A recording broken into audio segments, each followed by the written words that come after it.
pāris gadiem ar Ārtbega ideju izveidot unikālu somu konstruktoru, kurā ik viens varētu izveidot savu individuālo unikālo somu, startējām ideju kausa konkursā.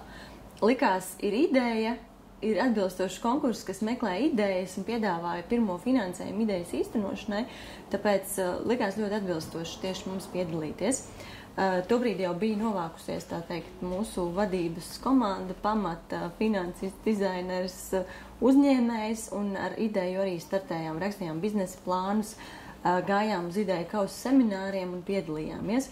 Galvenie ieguvumi no dalības ideju kausā bija tā iespēja uzlikt savu ideju uz papīra, jo tas vienmēr liekas svarīgi. It kā liekas, jā, man ir ideja, varētu tā, un it kā tev liekas, ka izplānots ir tas, piegādātājs varētu būt tas, un visu varētu noorganizēt tā, bet tajā brīdī, kad tu visu saliec plauktiņiem biznesa plānā, tā aina ir bišķiņ citādāka, un tas tev pašam liek pameklēt vairāk, atrast jaunus veidus, izkalkulēt precīzes izmaksas, nevis tā iedomāties, nu jā, summa varētu maksāt tik, un palikt pie tā, bet biznesa plāns tā saorganizē un disciplinē tevi, un tu patiesībā redz to ceļu, kā no tās, kā izveidot šo biznesu, kā radīt to somu un kā nonākt līdz klientam, un tas ir ļoti būtiski.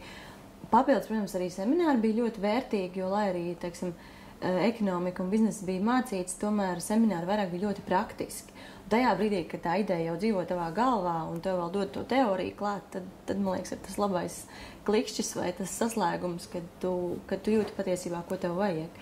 Un, protams, arī paziņas un kontakti gan ekspertu vidū, gan arī satiekot citus cilvēkus, kas veido uzņēmumus, tas noteikti ir ļoti vērtīgi. Tad uzņēmumu nodibinājām 2010. gada sākumā, un jo pēc ideja kausa saņēmām vēl papildus finansējumu arī no valsts un pašvaldību institūcijām, kas arī deva to pirmo stimulu. Un tad 2010. gads mums bija tāds ieskrējiena gads. Mēs pētījām tehnoloģijas, izveidojām ražotni, strādājām pie mājaslapas konstruktora, kur cilvēkiem veidot šīs somas, un tas patiesībā bija viens no smagākajiem, lielākajiem darbiem. Mēs gandrīz veselu gadu strādājām pie šīs platformas internetā, lai toņi atbilstu, lai modelis izskatītos dzīvāks un viss pārējais. Pagājušais gads jau bija tāds stabils nostabilizēšanās gads, kad mēs jau uzņēmām apgriezienus un tā kā nostabilizējām pozīcijas Latvijā. Un tad šis gads ir tāds pamatīgs izrāviens gan apgrozījumu, gan arī, teiksim tā, pašu komandas pieauguma ziņā, jo ļoti daudz pasūtījumu. Un šobrīd ir jāstrādā tālāk. Strādājam arī ar to, lai iekrotu ārzemes, lai nāk šie pasūtījumi no Lielbritānijas, no Nīderlandes. Tā kā, jā, bizness ir aizgājis un teiksim, tas ideja kauss, tas bija tas pirmais stimuls sākt kaut ko darīt un īstenot pašiem savu ideju. Citiem, kāpēc vajadzētu piedalīties, tā noteikti, ja ir tās idejas, tad nevajag sēdēt, teiksim, tā rokas klēpī salikušam vai sākt kaut ko īstenot, bet tā ir iespēja pirmkārt dabūt šo ekspertu novērtējumu, viņi tev var pajautāt jautājumu, par kur tu neesi iedomājies, bet patiesībā, kas ir svarīgi pārdomāt pirms sākt šo biznesu.